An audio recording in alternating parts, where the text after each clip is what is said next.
हरे हम हरे हम हरे हम हरे हम हरे हम हरे हम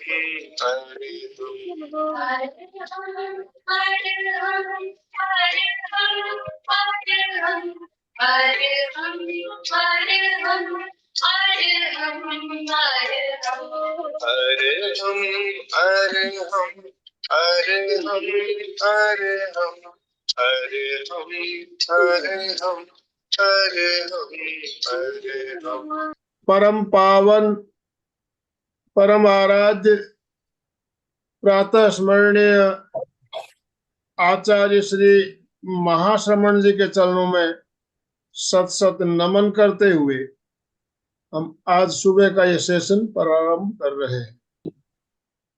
सभी साधक साधिकाओं को जय जिनेन, सुप्रभात, गुड मॉर्निंग, ओम अरहम। बंधुओं और बहनों, जैसा कि आप सब जानते हो, प्रत्येक बुधवार और गुरुवार हमारा त्रिवेणी संगम का कार्यक्रम होता है। 3 संस्थाएं एक साथ मिलकर हम कार्यक्रम ले रहे हैं।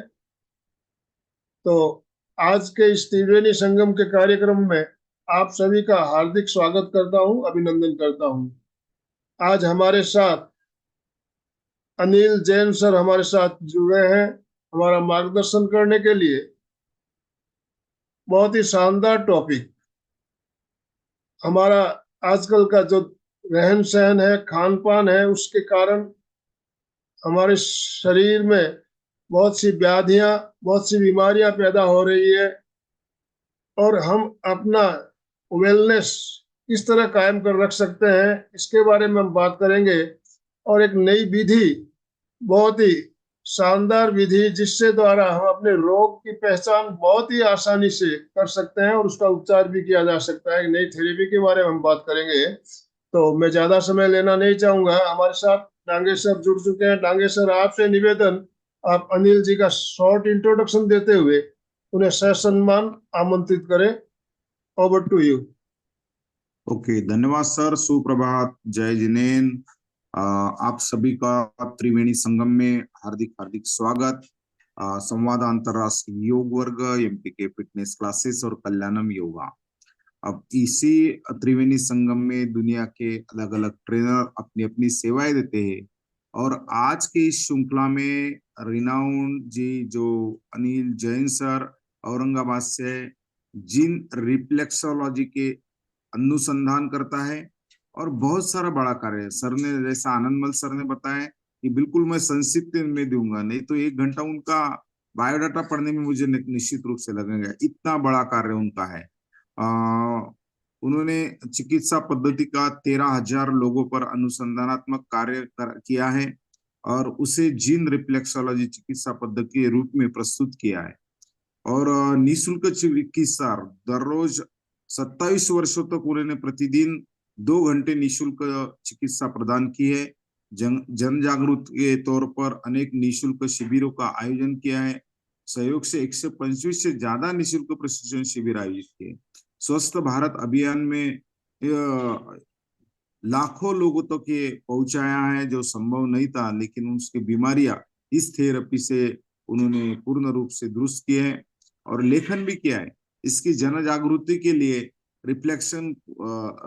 रिफ्लेक्सोलॉजी पुस्तक के माध्यम से प्रकाशित किया है और लाखों लोगों तक ये सेवा भी उन्होंने किया है। बहुत सारे सम्मान भी उन्होंने मिले हैं। आध्यात्मिक 35 से ज्यादा अंतरराष्ट्रीय और राष्ट्रीय पुरस्कार भी मिले हैं। आध्यात्मिक भी कार्य बहुत है।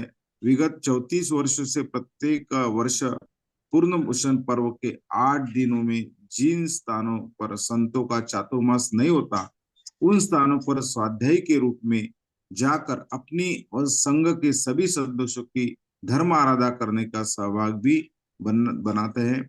और सामाजिक तौर पर सबकी सेवा, सबको प्यार और जियो और जीने दो के सिद्धांत पर कार्य करने वाली संस्था महावीर इंटरनेशनल मेट्रो सिटी के संस्थापक अध्यक्ष, वर्तमान में महावीर इंटरनेशनल मध्य महाराष्ट्र के सभागीय सदस्य के रूप में कार्यरत है। अंतरराष्ट्रीय रिफ्लेक्सी जीन एसोसिएशन के माध्यम से 5 राष्ट्रीय एवं अंतरराष्ट्रीय अधिवेशन का सफलतापूर्वक उन्होंने आयोजन भी किया है। ऐसे होनहार व्यक्तिमत्व, कॉम्प्रेसिव पर्सनालिटी का मैं पुनश्च इस त्रिवेणी संगम में स्वागत करता हूँ और सभी को रिक्वेस्ट करता हूँ कि ताली बजा के उनका हम हार्दिक स्वागत करेंगे। Anil ji, you are welcome to this Triveni Sangam. और ज्यादा समय ना लेते हुए मैं अनिल जी को रिक्वेस्ट करता हूँ कि you may start today session. पुनश्च मैं हार्दिक स्वागत करता हूँ। आज का सेशन आप शुरू कर सकते हैं अनिल सर। देखिए, तमन्नाओं की दुनिया तो हर इंसान बसाता है, लेकिन पाता वही है जिसका तन और मन स्वस्थ होता है। तन और मन को स्वस्थ रखने के लिए आज एमपी के फिटनेस क्लासेस, कल्याणम योग केंद्र एंड संवाद। संवाद इंटरनेशनल योग वर्ग, ये तीन महत्वपूर्ण संस्थाएं मिलकर एक ऐसे सेमिनार का आयोजन कर रही है और अनेकों ऐसे कार्यक्रम लेती रहती है जिससे हमारा स्वस्थ अनुकूल रहे, निरोगी रहे, हमारे शरीर में कोई बीमारी आए नहीं, उसके लिए वो दिन रात प्रयासरत रहते हैं। तो ऐसे प्रयासरत करने वाले सभी पदाधिकारियों का, चाहे वो आनंद मल जी साहब सेठिया है और अभी जो अध्यक्ष जिन्होंने अपने से बातचीत की है, उन सबका मैं धन्यवाद देते हुए आज के इस सेशन का प्रारंभ करना चाहूंगा। और सबसे बड़ी बात, सबका धन्यवाद इसलिए है कि जो भी आज सुबह उठकर इस मतलब भाग दौड़ी बड़ी जिंदगी में से अपना अमूल्य समय निकालकर आज मुझे सुन रहे हैं, उससे आप सबका भी बहुत बहुत धन्यवाद है। अब हम बात करेंगे, हमारे स्वास्थ्य के बारे में बात करेंगे। तो वैसे देखा जाए तो बहुत सारी चिकित्सा पद्धतियां हमारे इस देश में रही हुई है इलाज करने के लिए, जिसके माध्यम से हम निरोगी जीवन जीने का प्रयास करते रहते हैं। आज मैं दो चीजों पे बात करने वाला हूं। एक है, एक ऐसी चिकित्सा पद्धति से रूबरू कराने वाला हूं कि जिस चिकित्सा पद्धति का नाम है जिन रिफ्लेक्सोलॉजी। और इलाज तो 200 चिकित्सा पद्धति से होता ही है, लेकिन हमारी जो चिकित्सा पद्धति है जिन रिफ्लेक्सोलॉजी, इसकी विशेषता रही हुई है। वो विशेषता क्या रही हुई है? वो विशेषता है कि इस चिकित्सा पद्धति के माध्यम से परफेक्ट डायग्नोसिस हो जाता है। जी हाँ, परफेक्ट डायग्नोसिस। आपने देखा होगा कि अभी इसका इतिहास के बारे में हम बात नहीं कर पाएंगे क्योंकि हमारे पास समय की सीमा कम है और हमें आपको बहुत सारी जानकारी देना है, बहुत सारे महत्वपूर्ण बिंदुओं पे बात करना है। तो ये जो परफेक्ट डायग्नोसिस की जब बात करते हैं तो विश्व में आयुर्वेद एक ऐसा ग्रंथ जिसने हजारों साल पहले आपके शरीर में क्या है, क्या तकलीफ है, क्या बीमारी है, क्या खाना चाहिए, क्या नहीं खाना चाहिए, कौन से मौसम में क्या करना चाहिए, ये सारी जानकारी जिस आयुर्वेद ग्रंथ में दी गई थी, उसके अंदर एक वेदराज जी हुआ करके और वो वेदराज जी आपके शरीर के नाड़ी की जांच करके आपको बता देते थे कि आपको क्या तकलीफ थी। लेकिन आज वो ज्ञान बहुत सीमित हो चुका है और उस नॉलेज के बाद अगर कोई ऐसी चिकित्सा पद्धति है कि जो आपका डायग्नोसिस कर सकती है, तो वो है हमारी जिन रिफ्लेक्सोलॉजी रही हुई है। जिन रिफ्लेक्सोलॉजिस्ट, वैसे आप कोई भी चिकित्सक के पास जाते हैं तो बहुत सारे वो सवाल करता है कि आपको क्या तकलीफ है, कैसे है, और उसका आप जवाब देते हैं कि भाई मुझे ये तकलीफ है, आपको बताना पड़ता है। लेकिन जिन रिफ्लेक्सोलॉजिस्ट के पास आप जाते हैं, सिंगल सवाल आपको नहीं पूछा जाता है कि आपको क्या तकलीफ है, बल्कि वो आपकी जांच करके आपको बताता है कि आपको मुंह में छाले हैं, आपको गर्दन में तकलीफ है, आपकी यानी कि मनके में गैप है। अगर कोई भी एमआरआई सिटी स्कैन की रिपोर्ट की जांच करेंगे तो आप पाएंगे कि जिन रिफ्लेक्सोलॉजी द्वारा किया गया डायग्नोसिस इतना परफेक्ट है।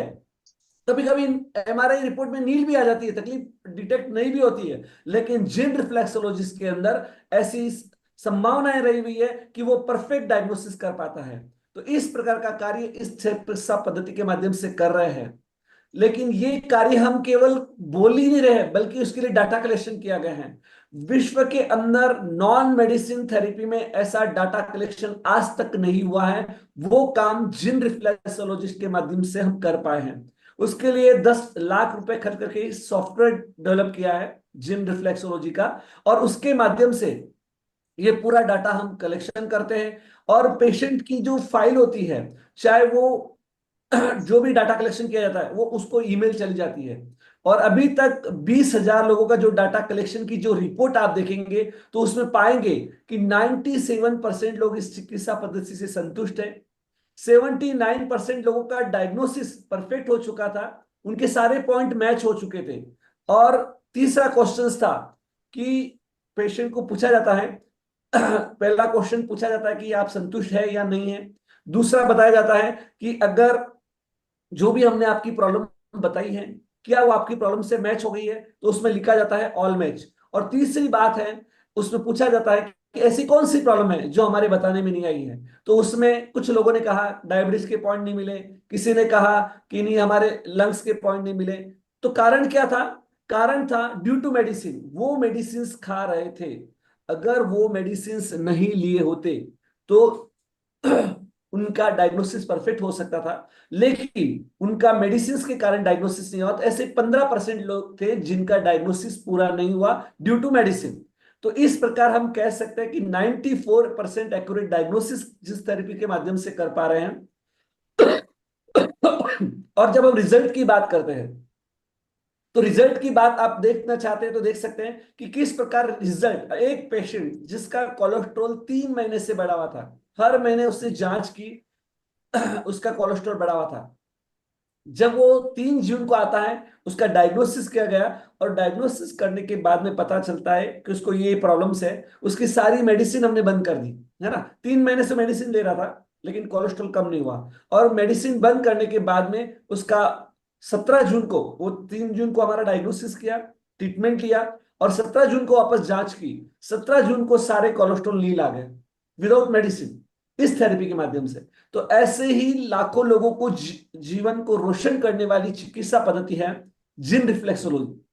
ये सारी फाइलें जो बताई जा रही है यहाँ पर, ये सारी फाइलें पेशेंट को, यानी कि चाहे वो मुद्रा थेरेपी है, योग थेरेपी है, वो सारी की सारी प्रिंट। और साथ ही साथ अगर उस व्यक्ति को अगर न्यूट्रिएंट्स की कमी है, विटामिन की कमी है, वो खाने की जरूरत नहीं है, केवल क्या खाना चाहिए उसका प्रिंट आउट भी उसके ईमेल के अंदर चला जाता है। तो इस प्रकार का डाटा कलेक्शंस इस थेरेपी के माध्यम से कर पा रहे हैं। अब देखिए जी, इस चिकित्सा पद्धति के माध्यम से हम लाखों लोगों को ठीक नहीं कर पाएंगे जीवन भर के अंदर, लेकिन मैं चाहता हूं कि करोड़ों लोगों को बीमार होने से बचाना चाहता हूं। तो मैंने एक ऐसे अभियान की शुरुआत की जिस अभियान के माध्यम से हम लोगों को अवेयरनेस क्रिएट कर सके कि वो बीमारी नहीं पड़े। तो इसके लिए हमने एक अभियान की शुरुआत की, स्वस्थ भारत अभियान। प्रधानमंत्री ने नरेंद्र मोदी जी ने एक अभियान की शुरुआत की थी, स्वच्छ भारत अभियान। अब वो अभियान क्या था कि वो अभियान के अंदर आपने देखा होगा कि छोटे बच्चे को भी मालूम है कि स्वच्छ रहना चाहिए, आपको भी मालूम था, लेकिन फिर भी उसको अभियान को चलाने के लिए करोड़ों रुपए खर्च किए गए, अरबों रुपए खर्च किए गए, लेकिन उसका आउटपुट नजर आया। उसी बात को ध्यान में रखकर हमने सोचा कि भारत में, संपूर्ण भारत के अंदर आज तक ऐसा अभियान चला ही नहीं। क्यों नहीं हम भी ऐसे अभियान की शुरुआत करें, स्वस्थ भारत अभियान की। हमारा जो विजन है, हेल्दी लाइफ विदाउट मेडिसिन, हम किस प्रकार से निरोगी जीवन जी सकते हैं, उस और लोगों का ध्यान आकर्षित करने के लिए हमने एक प्रयास किया। और उसके अंतर्गत हम, इस अभियान के अंतर्गत अभी तक 103 सेमिनारों का आयोजन कंप्लीट हो चुका है, और आज हमारा ये 104वां सेमिनार यहां पर जारी है। तो अब हम बात करते हैं कि बीमारी आने के मूलभूत कारण क्या रहे हैं, उसके ऊपर हम बात करेंगे। मेन 4 कारण है। अज्ञानता, लाइफ स्टाइल अगेंस्ट नेचर। 50% बीमारियां हमारी अज्ञानता के कारण आ रही हैं और जीवन शैली के कारण आ रही है। तो ये जीवन शैली और तनाव को दूर करने के लिए आज का सेशन बहुत महत्वपूर्ण भूमिका निभाने वाला है। और प्रदूषण और वायरल इन्फेक्शंस, ये जो 2 ऐसी चीजें हैं जिनसे भी बहुत सारी बीमारियां हमारे शरीर में आ रही है। लेकिन ये 2 चीजें कब हावी होगी? जब आपकी रोग प्रतिरोधक क्षमता कम हो जाएगी। लेकिन आपका इम्यूनिटी सिस्टम अगर स्ट्रांग हो जाएगा तो आपके शरीर में बीमारी आने वाली नहीं है। तो यही बात को ध्यान में रखकर आज का जो सेशन अगर आपने आत्मसात कर लिया तो जीवन में आपके शरीर में कोई बीमारी आ ही नहीं सकती है। देखिए, आज पूरे विश्व की बात करते हैं तो जिसके अंदर जापान एक ऐसा देश है जहां के लोगों का औसत आयु 85 साल से भी ज्यादा जीवित रहते हैं, 85+ ईयर जी रहे हैं। और भारत के लोग जी रहे हैं 67 ईयर। और 85 साल जी रहे हैं ना, तो वो भी निरोगी जीवन जी रहे हैं। और अब भारत के लोग जो जीवन जी रहे हैं वो विभिन्न प्रकार की बीमारियों से जी रहे हैं, विभिन्न प्रकार के तनावग्रस्त होकर के जीवन जी रहे हैं। इसके पीछे कारण क्या है? कारण यह है कि हम हेल्दी लाइफ स्टाइल को फॉलो नहीं कर रहे हैं, और विदेशी लोग हेल्दी लाइफ स्टाइल को फॉलो कर रहे हैं। आज देखिए कि हम मेडिक्लेम के भरोसे जीवित है। यानी हम क्या सोचते हैं कि हमने हमारा मेडिक्लेम कर लिया, अब कुछ भी खाइए, कैसे भी खाइए, बीमार हो जाएंगे और हमारा इलाज फ्री में हो जाएगा। अरे इलाज तो फ्री में हो जाएगा, लेकिन पहले जैसी जिंदगी नहीं जी पाओगे। अगर आपको बिना औषध वाली, निरोगी और बिना ऑपरेशन वाली जिंदगी जीना चाहते हैं, तो आप आज के इस सेमिनार के अंदर जो बताई हुई बातें हैं उसको आत्मसात करने की आवश्यकता है। पूरे भारत के अंदर जिन बीमारियों से 61% लोग मर रहे हैं, उसकी जन जागृति के लिए पूरे भारत में आज तक कोई भी ऐसा कार्यक्रम, जन जागृति का कार्यक्रम नहीं चलाया गया है। कोरोना जैसी बीमारी जिससे 4% लोग मरे थे, उसके प्रचार प्रसार के लिए करोड़ों अरबों रुपए खर्च कर दिए गए, लेकिन 61% ऐसी भयंकर बीमारियां हैं जिनसे व्यक्ति मर रहे हैं पूरे भारत के अंदर। वो ऐसी बीमारियां हैं जो फैलने वाली नहीं है, और उन बीमारियों को ठीक करने के लिए व्यक्ति जीवन भर में लाखों करोड़ों रुपए खर्च कर देता है, लेकिन उसकी बीमारी ठीक नहीं हो पाती है। वो खत्म हो जाता है लेकिन बीमारी ठीक नहीं हो पाती है। ऐसी बीमारियां कौन सी है?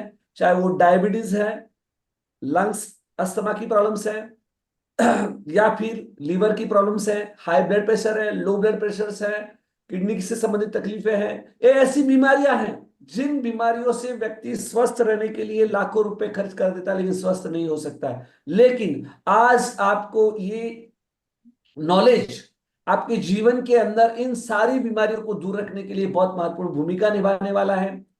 आज देखते हैं हम पूरे विश्व के अंदर लोग सनसेट का नजारा देखने के लिए हजारों रुपए खर्च कर कर कई किलोमीटर की यात्रा करके चले जाते हैं, लेकिन सनराइज का नजारा देखने की हिम्मत कोई कोई करता है, बिरला। जैसे आप लोग कर रहे हैं जो दिन रात प्रयास करते हैं, और सुबह का जो नजारा, सूर्य उदय का नजारा देखने की हिम्मत आपने की है। और जो सूर्य उदय का नजारा देख सकता है वो स्वस्थ जीवन जी सकता है। ब्रह्म मुहूर्त में उठना हर एक शास्त्र के अंदर, भारत की प्रत्येक संस्कृति के अंदर उसका महत्व के बारे में बताया गया है। आज हम देखते हैं कि हमारा जो सुबह उठने की जो बात कही गई है उसके अंदर सिर्फ दो बात आपके सामने रखना चाहूंगा। सुबह उठना क्यों जरूरी है? देखिए, पूरे इस सृष्टि के अंदर, वातावरण के अंदर जैसे ही सूर्यास्त हो जाता है, पेड़ पौधे भी क्या छोड़ते हैं? आप सबको मालूम है कि कार्बन डाइऑक्साइड छोड़ते हैं, बराबर है। और जैसे जैसे सूर्यास्त बढ़ता रहेगा, पूरे वातावरण के अंदर कार्बन डाइऑक्साइड की मात्रा बढ़ती रहेगी और ऑक्सीजन कम होता रहेगा। लेकिन सुबह का समय, ब्रह्म मुहूर्त का समय, एक ऐसा समय होता है जिस समय इस सृष्टि के अंदर सबसे ज्यादा ऑक्सीजन रहता है। और उस समय उठकर आप कोई डिसीजन लेते हैं, उस समय उठकर आप कोई कार्य करते हैं, मेडिटेशन करते हैं, एक्सरसाइज करते हैं, ध्यान करते हैं, जो कुछ भी आप करना चाहते हैं करते हैं, 100% आपको सफलता मिलती है। 100% आपको कार्य में सफलता मिलती है। आजकल हमारे बच्चे रात में पढ़ते हैं। देखिए, जब ऑक्सीजन हमारी ब्रेन की खुराक है, वो खुराक ही नहीं है उस समय। अगर उस समय पढ़ते रहेंगे 3 घंटे 4 घंटे, चाय की चुस्कियां लेकर, कॉफी की चुस्कियां लेकर नींद उड़ाते रहेंगे, तो ये उसके शरीर के लिए हानिकारक है। लेकिन हमारे परिवार में बदलाव लाने की आवश्यकता है। हमें उसके ऊपर अनुशासन लाने की आवश्यकता है कि हमारे घर के अंदर रात में 10 बजे के बाद लाइटें बंद, पढ़ने कोई पढ़ाई करने की जरूरत नहीं है। आप सुबह उठिए, 4 बजे उठकर अगर पढ़ाई करेंगे तो रात में की हुई 4 घंटे की पढ़ाई और सुबह की हुई 1 घंटे की पढ़ाई भी वह सार्थक करने वाली है। तो ये एक बात हुई। दूसरी बात, सुबह उठना क्यों जरूरी है? अभी देखिए, सबसे पहले हम क्या करते हैं? सुबह उठने के बाद में हम हमारा मल का विसर्जन कर लेते हैं, गंदगी को क्या करते हैं? बाहर निकाल देते हैं। तो अब क्या हो रहा है? अपने आप को हल्का महसूस करेंगे। अब वो गंदगी जो रही हुई है, अगर आपके एक हॉल के अंदर पड़ी हुई है, और उस हॉल के अंदर बदबू पड़ी हुई है, वो मल पड़ा हुआ है, उसकी बदबू को पूरे वातावरण में फैलने में कितना मिनट लगेगा? 1-2 मिनट के अंदर सारे वातावरण के अंदर गंदगी पहुंच जाएगी। अब देखिए उस समय हम रह भी नहीं सकते उस हॉल के अंदर, ऐसी हालत हो जाएगी। लेकिन वो गंदगी जब हमारे पेट के अंदर 1 घंटे तक पड़ी रहेगी, 2 घंटे तक पड़ी रहेगी, क्या होने वाला है? हमारे शरीर के अंदर भी वो बैड बैक्टीरिया बढ़ने वाले हैं। और जैसे जैसे बैड बैक्टीरिया बढ़ जाएंगे, वैसे वैसे हमारे शरीर के अंदर भी क्या हो जाएंगे? हम खाना तो इतना अच्छा खाते हैं, इतना बेस्ट खाना खाने के बाद भी आपके पास विटामिन की कमी आ रही है, अगर आपके शरीर में हार्मोन्स की इनबैलेंस हो रहे हैं, आपका डाइजेशन डिस्टर्ब है, तो उसका कारण क्या है? उसका कारण है कि आपके शरीर में बैड बैक्टीरिया बढ़ रहे हैं, गंदगी बढ़ रही है, और उसको दूर करना चाहते हैं तो आपको सुबह उठना है और अपने मल का विसर्जन करने की प्रक्रिया को अपनाना होगा। दूसरी बात, एक्सरसाइज की बात करते हैं। आज हम देखते हैं कि एक्सरसाइज की जब बात की जाती है तो एक्सरसाइज हमें क्यों जरूरी है? आज से 50 साल पहले, 60-70 साल पहले एक्सरसाइज की जरूरत भी नहीं थी। क्यों नहीं थी? क्योंकि उनकी जीवन शैली ऐसी थी जिसके अंदर काम करने की आवश्यकता ही नहीं थी। लेकिन आज के इस वर्तमान युग के अंदर इसकी बहुत आवश्यकता है। जन्म से लेकर 21 साल तक आपके शरीर का हर वर्ष ग्रोथ होता रहता है, लेकिन 21 साल के बाद में आपके शरीर के अंदर 1-1% क्या है, ह्रास होने लगता है। धीरे धीरे हमारे शरीर के अंदर कमतरता होने लगती है। तो ये सारी चीजें क्यों जो हो रही है, प्राकृतिक रूप से हो रही है, उसको अगर रोकना है तो आपको एक्सरसाइज करना जरूरी है। दूसरा, एक्सरसाइज क्यों जरूरी है? देखिए, आपके घर में दूध आता है, दूध कितने दिन तक टिक सकता है? 1 दिन या 2 दिन।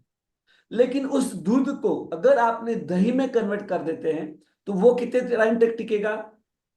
वो टिक सकता है 1-2 दिन। और उसको अगर आपने मंथन कर दिया और मक्खन के रूप में कन्वर्ट कर दिया तो और 2-4 दिन टिक जाएगा। और उसी मक्खन को अगर आपने घी में कन्वर्ट कर दिया तो साल भर टिक सकता है। बस वैसे ही आज हम जो भी भोजन कर रहे हैं, उस भोजन से रस में परिवर्तन हमारे शरीर में हो जाता है, लेकिन उस रस का अगर आपने यूटिलाइज नहीं किया, उसका उपभोग नहीं कर पाए, तो वो रस वेस्ट चला जाता है, वो बेकार चला जाएगा। लेकिन उस रस को आपने रक्त में, रक्त से मांस में, मांस से मज्जा के अंदर, मज्जा से रक्त अस्थि के अंदर, और अस्थि से वीर्य के अंदर, और वीर्य से ओज के रूप में कन्वर्ट करना है, तो आपको एक्सरसाइज करना बहुत जरूरी है। जब एक्सरसाइज की बात करते हैं तो बहुत सारे लोग क्या करते हैं, बड़े बड़े जिम लगा लेते हैं। कोई जरूरत नहीं है जिम लगाने की। कोई स्विमिंग लगा लेता है, स्विमिंग की जरूरत नहीं है। और तो और बहुत सारे लोग जुम्बा डांस करने लगते हैं। लेकिन ये सारी जो एक्सरसाइज है, ये कोई जरूरत नहीं है। हमारे शरीर के लिए सूक्ष्म व्यायाम की आवश्यकता है। जितना आप फास्ट एक्सरसाइज करेंगे, उतना हमारे शरीर में क्या होने वाला है? फास्ट एक्सरसाइज करने से क्या होगा?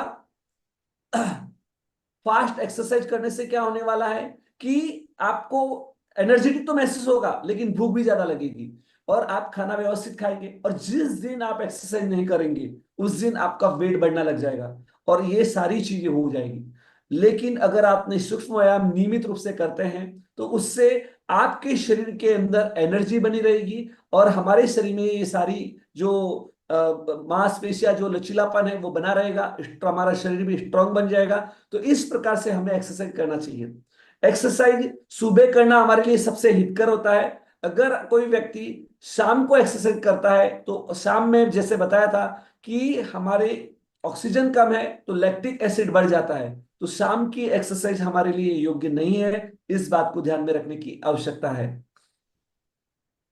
यानी कि हमारे दिन भर में से 1440 मिनट का जो समय है, उसमें से आधा घंटा की एक्सरसाइज अगर आप कर लेते हैं, तो हमारा शरीर निरोगी बन सकता है। नेक्स्ट है गहरी सांस लेकर छोड़ने की बात। सांस है तब तक आस है, ये सब हम जानते हैं। लेकिन उस सांस को किस प्रकार से ग्रहण करना है और उसका कैसे यूटिलाइज करना है, उसके बारे में हम लापरवाही कर रहे हैं। जितनी ऑक्सीजन हम ग्रहण कर रहे हैं उतना यूटिलाइज नहीं कर पा रहे हैं, और वो यूटिलाइज नहीं करते हैं तो वापस चली जाती है। और जब अगर हम एक बार श्वास ग्रहण की पूरा ऑक्सीजन को यूटिलाइज कर लेंगे तो हमारी शरीर की चेतना शक्ति जागृत होगी, हमारे शरीर में स्फूर्ति हो जाएगी, हमारी शरीर की थकान दूर हो जाएगी।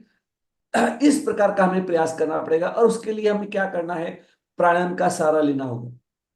दूसरी बात, बहुत सारे लोग क्या करते हैं, मुंह से श्वास लेने का प्रयास करते हैं। मुंह से श्वास नहीं लेना है, नाक से ही लेना है। मुंह से श्वास लेने से क्या होने वाला है कि आपको एलर्जी, अस्थमा की शिकायत होने ही वाली है, दमे की तकलीफ होने वाली है, और भी बहुत सारी प्रॉब्लम हो सकती है। तो क्यों हो सकती है, क्योंकि हमारे नाक के अंदर क्या है, फिल्टर लगा हुआ है जो बाहर की बैक्टीरिया को रोकने का प्रयास करेगा ही।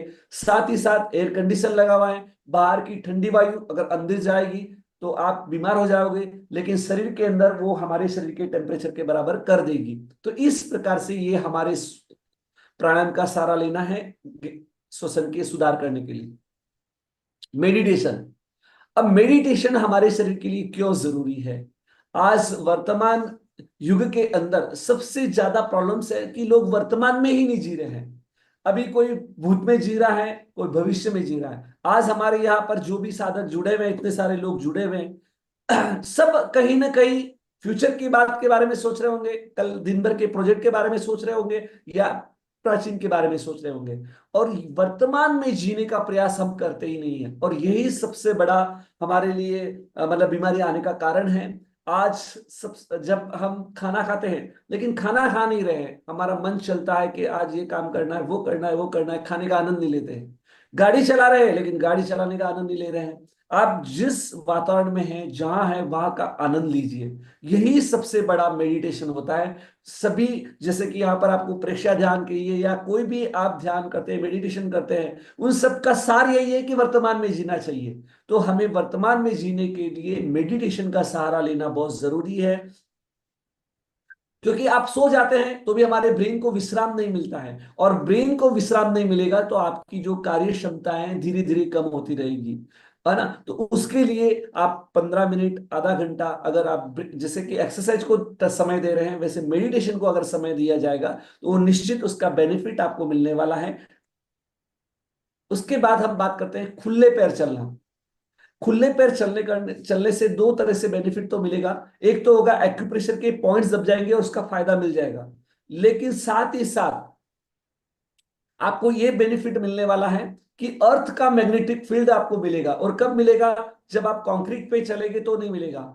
जब आप अगर फर्शी पे चलेंगे तो फायदा नहीं होगा। मिट्टी के अंदर जहां पर अर्थ का कनेक्शन से जुड़ी हुई है, वहां पर अगर आप चलेंगे तो आप उसका अर्थ का मैग्नेटिक फील्ड का फायदा आपको मिलने वाला है। इसके लिए प्रतिदिन 5 मिनट का समय निकालना है।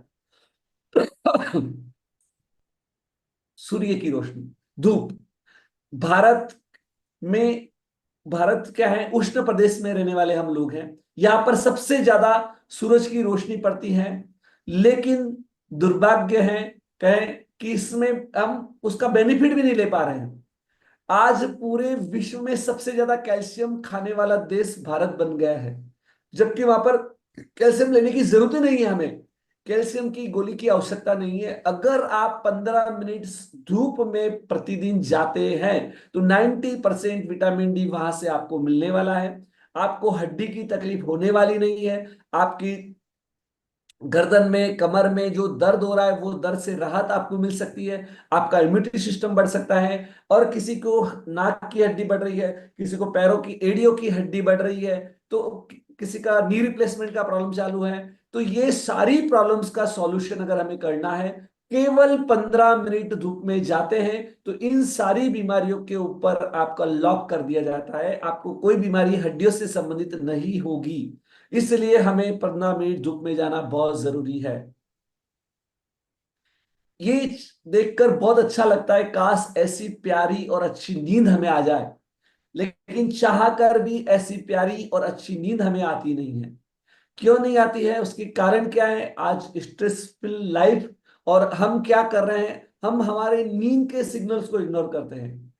रात में जब सोने का समय होता है और हम सोते नहीं हैं, और नींद के सिग्नल्स को इग्नोर अगर आपने कर दिया ना, चाहकर भी आपको नींद आने वाली नहीं है। आपके शरीर के अंदर मतलब नींद चाह करके भी नहीं आएगी, यानी कि गोलियां भी लेंगे तो भी नींद नहीं आने वाली। इसलिए हमें नींद के सिग्नल्स को इग्नोर नहीं करना है, इस बात को विशेष ध्यान में रखना है। अब नींद भी लेना है तो 7 से 8 घंटे की नींद बहुत जरूरी है। अगर आप 7 से 8 घंटे की नींद नहीं लेते हैं तो आपके शरीर की रिपेयरिंग नहीं होगी। अगर आपकी नींद खराब हो गई है, नींद नहीं आ रही है, तो सुबह सबसे पहले आपका डाइजेशन खराब होने वाला है। आप क्या कर सबसे, अरे यार मेरा पेट साफ नहीं हो रहा है, कब्जी की शिकायत है, इस सब गोल लो, पेट सफा लो, कितनी भी दवाइयां खाते रहो, लेकिन अगर आप अपने सिस्टम में सुधार नहीं लाएंगे तो आप स्वस्थ नहीं रह सकते हैं। तो आपको अगर नींद पूरी आ जाएगी तो आपको डाइजेशन की प्रॉब्लम का सॉल्यूशन मिल जाएगा। हार्मोनल इनबैलेंस हो रहा है, शरीर थका थका लग रहा है, पूरा एनर्जेटिक नहीं लग रहा है, उसका भी प्रॉब्लम सॉल्व हो जाएगा। अब बहुत सारे लोग क्या करते हैं, दिन में सोते हैं। तो दिन में सोना नहीं और रात में जागरण नहीं होना चाहिए। दिन में सोना नहीं, क्यों नहीं सोना, उसके पीछे कारण क्या है। अगर आप दिन में सो जाते हैं तो क्या होने वाला है, दिन में सो जाते हैं तो क्या होने वाला है कि जैसे ही आप दिन में सो गए तो आपके शरीर में खाना खाने के बाद जो हाइड्रोक्लोरिक एसिड बनता है वो डायफ्राम को टच होगा और एसिडिटी की तकलीफ आपको चालू हो जाएगी। यानी कि आपको एसिडिटी की तकलीफ हमेशा, कितनी भी दवाएं खाते रहो, लेकिन अगर आप खाना खा के सोते रहेंगे तो आपको एसिडिटी की प्रॉब्लम का सॉल्यूशन कभी नहीं मिलने वाला है। उसके बाद में खाना खा के सोने से और क्या होने वाला है कि आप मतलब, हाँ, खाना, अगर आप दिन में सो गए तो रात की नींद कच्ची हो जाएगी। रात में नींद अगर कच्ची हो जाती है तो आप डिप्रेशन में जाने वाले हैं। लेकिन अगर आप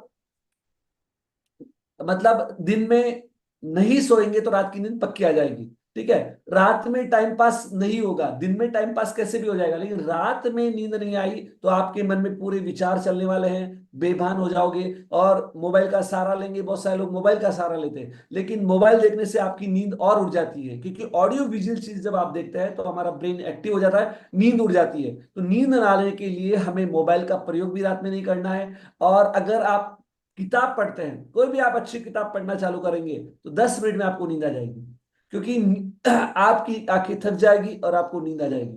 तो इस प्रकार हमें प्रयास करना है। तो नींद हमारे लिए बहुत महत्वपूर्ण है। अगर आप रात में खाना खा के सो रहे हैं, रात में देरी से खा रहे हैं मतलब और सो जाएंगे, तो आपको 100% एसिडिटी की तकलीफ होने वाली है। नेक्स्ट है पानी। देखिए आज चारों तरफ टीवी से लेकर मोबाइल तक और हर जगह भरमार पड़ी हुई है। किन चीजों की भरमार पड़ी हुई है कि कोई बोलता है आपके शरीर में कार्बोहाइड्रेट कम है, कोई बोलता है प्रोटीन कम है, विटामिन कम है, ये कम है, वो कम है, ये खाइए वो खाइए। ये रिक्वायरमेंट ही नहीं है। मतलब आपको प्रोटीन की, कार्बोहाइड्रेट की, किसी भी सप्लीमेंट की रिक्वायरमेंट ही नहीं है। आपके शरीर में माइक्रो मिलीग्राम जिसके लिए जरूरत है उसके लिए हम हजारों रुपए खर्च कर डालें, बड़े बड़े डॉक्टरों के चक्कर लगाते रहते हैं। लेकिन जिस चीज की सबसे ज्यादा आवश्यकता है वो है हमारे शरीर के लिए पानी। और वो पानी ही हम नहीं ले रहे हैं, उसके कारण बहुत सारी हमारे शरीर में बीमारियां आ रही हैं। आप समझ सकते हैं कि पानी, हमारे शरीर के अंदर 78% पानी रहा हुआ है, और उस पानी के अंदर अगर कमतरता रह जाती है तो बहुत सारी बीमारियां हमारे शरीर में आ जा रही हैं, जिसके बारे में हम कहना चाहेंगे कि अगर किसी व्यक्ति को ब्लड प्रेशर की प्रॉब्लम्स है तो पानी की कमी के कारण हो सकती है। किसी को सिर दर्द हो रहा है, माइग्रेन की शिकायत हो रही है, तो पानी की कमी के कारण हो सकता है। किसी का नी रिप्लेसमेंट का प्रॉब्लम्स है तो वो भी पानी की कमी के कारण हो सकता है, क्योंकि पानी भी हमारे शरीर में लुब्रिकेंट्स का काम करता है। पानी की कमी के कारण किडनी की प्रॉब्लम्स हो रहे हैं, स्किन डिजीज का प्रॉब्लम्स हो रहा है, डाइजेशन का प्रॉब्लम्स, कब्ज की शिकायत भी पानी की कमी के कारण हो सकता है। लेकिन ये चीज हम जानते ही नहीं है। हम तो केवल बस तकलीफ हो गई, डॉक्टर के जाते हैं, डॉक्टर बोलता है बस ये खाते रहिए, गोलियां खाते रहते हैं और बस हो गया खत्म। लेकिन गोलियों में स्वास्थ्य ढूंढने वाले ध्यान रख लीजिए, गोलियों में स्वास्थ्य नहीं छुपा हुआ है, वो केवल आपकी बीमारी को दबाने वाला है, वहां इलाज नहीं हो रहा है। इलाज अगर आप अपना करना चाहते हैं तो आपको लाइफ स्टाइल फॉलो करना है और दिन में 2.5 से 3 लीटर पानी पीना जरूरी है। अगर आप दिन में 2.5 से 3 लीटर पानी पिएंगे तो आपका शरीर स्वस्थ रहने वाला है, क्योंकि पानी के अंदर भी 150 से ज्यादा मिनरल्स रहे हुए हैं। और वो पानी भी आपको नॉर्मल पीना है, बिना फिल्टर का पीना है। अब बहुत सारे लोग कहते हैं कि यार फिल्टर का नहीं पियेंगे तो बीमारी हो जाएगी, विज्ञान कहता है ये। देखिए विज्ञान दो तरह से बात करता है। एक तरह से विज्ञान क्या कर रहा है कि आपके शरीर में कोरोना, डुप्लीकेट कोरोना डालता है और बोलता है कि ये वैक्सीन डाले हैं, इससे आपके शरीर में एंटी मतलब बैक्टीरियाज जो हैं क्या है, एंटीबॉडीज तैयार हो जाएगी और उससे कोरोना से आपने बचाव क्षमता तैयार हो जाएगी। वो एकदम सही है। तो वैसे कि वैसे अगर आप नॉर्मल पानी पीते हैं, वो नॉर्मल पानी के अंदर कोई बोलता है बैक्टीरियाज है, कुछ प्रॉब्लम्स है, तो कोई घबराने की बात नहीं। वो भी आपके शरीर में वैक्सीन का काम करने वाला है। वो वो पानी आप पिएंगे तो आपके शरीर के अंदर उन बैक्टीरिया से लड़ने की क्षमताएं तैयार ऑटोमेटिक हो जाएगी। ठीक है, तो आपको नॉर्मल पानी पीने से बहुत सारे बेनिफिट होने वाले हैं।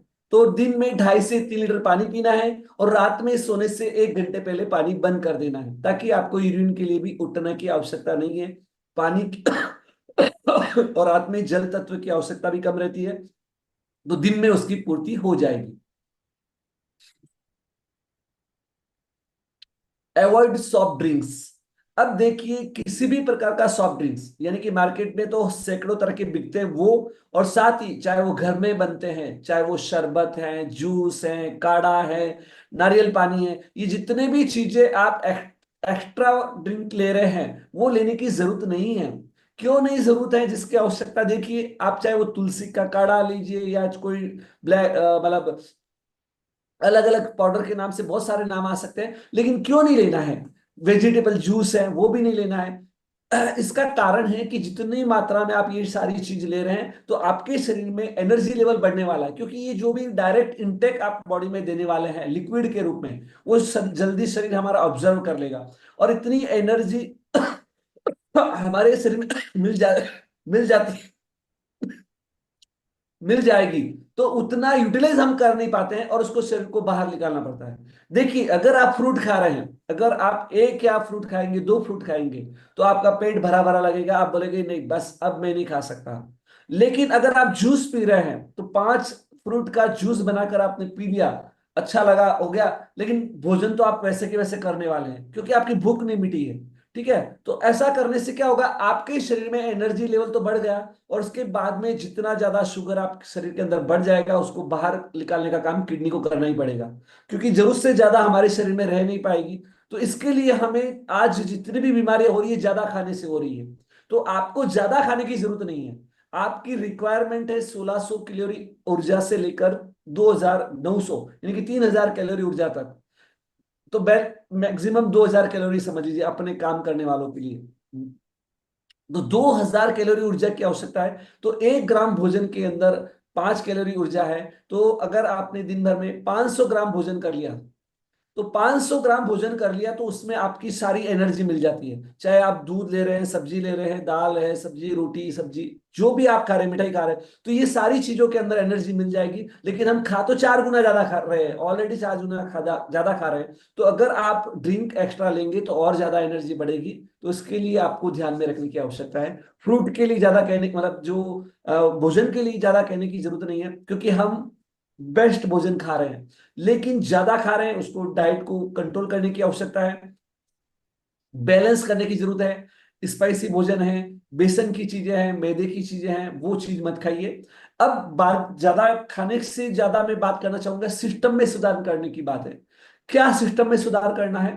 भोजन करने का भी एक इंटरनेशनल रूल चलता है, शायद आपने भी सुना होगा कि 4-4-12 का रूल चलता है।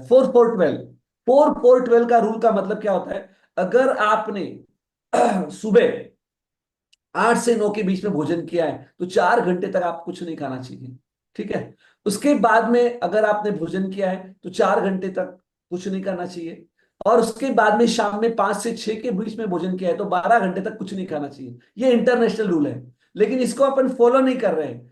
तो इसके कारण बहुत सारी बीमारियां आ रही हैं। अगर इसका रूल को फॉलो नहीं कर पा रहे हैं तो मिनिमम 3 घंटे का रूल फॉलो करना बहुत जरूरी है। एक बार अगर आपने कुछ खाया है तो 3 घंटे तक आपने कुछ नहीं खाना चाहिए। अगर आप खाएंगे तो आपके शरीर के अंदर जो पहले वाला भोजन खाया है और अभी का भोजन दोनों मिक्स हो जाएगा और अपच की शिकायत होने वाली है। तो इसलिए हमें 3 घंटे तक, एक बार अगर भोजन किया है तो 3 घंटे तक कुछ भी नहीं खाना चाहिए, इस बात का विशेष ध्यान में रखना है। उसके बाद में भोजन करने के बाद में पानी नहीं पीना है, आधा घंटे के बाद में आप पानी पी सकते हैं। और रात में खाना खाने के और सोने के बीच में 3 घंटे का गैप होना चाहिए। अगर आपने रात में 11 बजे तक सो रहे हैं तो 3 घंटे पहले 8 घंटे के पहले 8 बजे से पहले आपका भोजन हो जाना चाहिए। इस बात को ध्यान में रखने की आवश्यकता है। तो इन चीजों को ध्यान में रखना है। और बहुत सारे लोग अभी व्रत चालू है, उपवास चालू है, तो एक आसन करते हैं, कोई व्यासन करते हैं और उनका डाइजेशन अक्सर खराब हो जाता है। उसका कारण क्या है? तो उसका कारण यह होता है कि जो व्यक्ति रोज 2 टाइम पहले आराम से खाता था, वो पूरा की पूरा खाना एक टाइम में खाने का प्रयास करता है, जबकि एक टाइम पूरा खाना नहीं खाना चाहिए। अगर कोई व्रत कर रहा है तो एक टाइम खा रहा है तो जैसे नॉर्मल अपन खाना खाते हैं वही खाना एक टाइम में खा लीजिए, दूसरे टाइम कुछ मत खाइए, तो आप बीमार नहीं पड़ेंगे। लेकिन शाम का भोजन भी सुबह के अंदर मिक्स कर लेंगे, एक्सेस खाएंगे और 2-3 प्रोडक्ट अलग अलग तत्व मिक्स करके खाएंगे तो आपका डाइजेशन खराब हो जाता है। तो इसलिए अभी जो व्रत पचकान करने वाले हैं उस बात को ध्यान में रखने की आवश्यकता है। देखिए, हमारा एक साइंटिफिक और तरीका है कि बहुत सारे लोग बोलते हैं कि रात्रि भोजन क्या त्याग करना चाहिए, बहुत अच्छी बात है। क्यों करना चाहिए उसके पीछे साइंटिफिक रीजन रहा हुआ है। साइंटिफिक क्या है, साइंस क्या है, वो जानना भी जरूरी है। कि जैसे मैंने बताया था कि हमारे भोजन को पाचन करने के लिए ऑक्सीजन की आवश्यकता रहती है। अगर ऑक्सीजन की मात्रा नहीं है तो हमारा डाइजेशन बराबर काम नहीं करेगा। तो उसके लिए कहा गया है कि अगर हम सूर्यास्त से पूर्व भोजन करते हैं तो हमारे शरीर के लिए वो बहुत योग्य रहेगा। और बाद में करेंगे तो रात में तो मैं जैसे पहले बता चुका हूं कि ऑक्सीजन की मात्रा वैसे ही कम हो जाती है। दूसरी बात, दिन में आप देखेंगे कि लाइट लगाई हुई है तो कहीं पर भी आपको जीव जंतु देखने को नहीं मिलेंगे। लेकिन जैसे ही सूर्यास्त हो जाता है तो वैसे ही बहुत सारे जीव जंतु आपके वातावरण के अंदर देखने को मिल जाते हैं। तो वो सब हमारे लिए हानिकारक बनते हैं। इसके लिए हमें क्या करना चाहिए कि रात्रि भोजन नहीं करना चाहिए, सूर्यास्त से पूर्व भोजन करना चाहिए। Avoid non veg. देखिए, हम वेज ही डाइजेस्ट नहीं कर पा रहे हैं तो नॉन वेज तो बहुत दूर की बात है। और उसके साथ ही साथ अगर आपके शरीर में प्रोटीन ज्यादा, वेज प्रोटीन भोजन, प्रोटीन अगर आप ज्यादा लेंगे तो प्रोटीन का बाय प्रोडक्ट क्या बनता है, हमारे शरीर के अंदर यूरिक एसिड के रूप में कन्वर्ट हो जाएगा और वो यूरिक एसिड आपको किडनी और लीवर के लिए हानिकारक है। इसलिए नॉन वेज नहीं करना चाहिए। अवॉइड जंक फूड की बात करते हैं तो जंक फूड के अंदर क्या हो रहा है कि आज हम देखते हैं कि घर में बना हुआ इतना शुद्ध खाना आपको पसंद नहीं आता है और आप बाहर जाकर वो सारा चीज खा लेते हैं, अलग अलग प्रकार के, चाहे वो पिज्जा है, बिगर है, भेलपुरी है, ठेले के ऊपर खड़े रहकर चस्के ले लेकर खाते हैं। पर देखिए ऐसा क्यों होता है? घर का खाना हमें नहीं भाता और वहां का क्यों खाना खाते हैं आप? उसके पीछे कारण है। तो उसके पीछे एक कारण रहा हुआ है, वो है नशे की चीजें। आज आप पेपर में पढ़ते हैं कि करोड़ों रुपए का नशे का सामान जब्त किया जा रहा है, ऐसे पेपर में बहुत न्यूज आती है। लेकिन अब ये जब्त हो रहा है वो तो 1% न्यूज आ रही है। 99% नशे की चीजें मार्केट में जा रही है और वो किस में जा रही है? पूरा फूड इंडस्ट्रीज में जा रही है। वो भोजन आप करते हैं, वो भोजन के अंदर नशे की चीजें मिलाई जाती है ताकि आप उसके एडिक्शन हो जाए, आपको वो चीज बार बार पसंद करें, आपको उसी होटल का खाना पसंद आए, आप उसी जगह आप जाए, इसके लिए वो सारी चीजें उसमें मिलाई जा रही है। और यही कारण है कि आज आप देखते हैं कि शहरों के अंदर चाय पीने के लिए लोग 5-5 किलोमीटर दूर जाते हैं कि नहीं चाय वहीं की पियेंगे, पान खाने के लिए उसी दुकान पर जाएंगे, हम पान वही खाएंगे, भोजन करने के लिए उसी होटल में हमको जाने की इच्छा होती है। तो ये सारी चीजें आ रही है और जो हमारे लिए किडनी के लिए, लीवर के लिए हानिकारक है, बहुत सारी बीमारी को आमंत्रण दे रही है। इसलिए हमें बाहर के भोजन को अवॉइड करने की आवश्यकता है। वर्किंग पोजीशन अगर हमारी गलत है तो भी बीमारियां आपके शरीर में आने ही वाली है। तो आपको कोई भी काम करना है वो पोस्चर सही होना चाहिए। अगर आपका पोस्चर गलत है, अगर आप गलत डायरेक्शन में बैठकर ज्यादातर काम करेंगे तो आपको तकलीफ होने वाली है। अभी देखिए, बहुत सारे लोग घर में बैठे बैठे जब आराम करते हैं तो गलत सोफा पे बैठते हैं, तो सोफा पे बैठते पहले क्या करते हैं, सीधा आराम से बैठते हैं और धीरे धीरे झुकते झुकते झुकते ऐसा बैठ जाते हैं, मोबाइल पे बातें करते रहते हैं। और उससे क्या होगा कि अभी आपका कमर का तकलीफ बढ़ जाएगी, क्योंकि कमर का जो वजन है, पूरे शरीर का जो अभी वजन, जैसे मैं सीधा बैठूंगा तो हमारा बटक के ऊपर आएगा, और लेकिन मैं धीरे धीरे झुक के बैठना चालू हो जाऊंगा तो मेरा पूरा कमर का दर्द कमर के ऊपर L4 L5 तक चला जाएगा। इस प्रकार से ये तकलीफ चालू हो जाती है। यानी कि काम करने में तकलीफ नहीं हो गई, लेकिन आराम करने में भी तकलीफ बढ़ जाती है, जिसका अंदाजा हमें नहीं है। इसलिए कभी भी आप ध्यान रखिए, गलत पोस्चर्स में, चाहे कंटिन्यू अगर आप बैठे रहेंगे, कंटिन्यू ऐसे मोबाइल पे बातें करते रहेंगे, सोते सोते टीवी देखेंगे, तो ये सारे गलत पोस्चर्स के कारण भी प्रॉब्लम्स के अंदर तकलीफ आ रही है।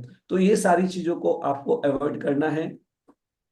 टाइम मैनेजमेंट, बाकी का टाइम मैनेजमेंट कुछ भी हो चलेगा, लेकिन खाने का टाइम और सोने का टाइम ये आपको बराबर निर्धारित करना जरूरी है। अगर आपने सोने का टाइम और खाने का टाइम बराबर रखा तो आपके शरीर में बीमारियां नहीं आने वाली है। किसी भी प्रकार के नशे की लत है उससे दूर रहिए, चाहे वो चाय, कॉफी, तंबाकू, जर्दा, कुछ भी हो सकता है, चाहे वो ब्लैक टी है, ग्रीन टी है, कोई भी टी के रूप में ले रहे हैं, ये सब हानिकारक है। आप चाय कॉफी बंद कर दीजिए, आपको बहुत सारी बीमारियों से आप बच सकते हैं। देखिए, गुटखा दिखाने वाले जो होते हैं, एड दिखाने वाले, तो ऐसे बॉडी बिल्डर दिखाते हैं, लेकिन जो खाता है उसकी हालत बहुत भयंकर हो जाती है। कैंसर जैसी भयंकर बीमारी हो रही है, अंदर से वो पूरा गल जाता है।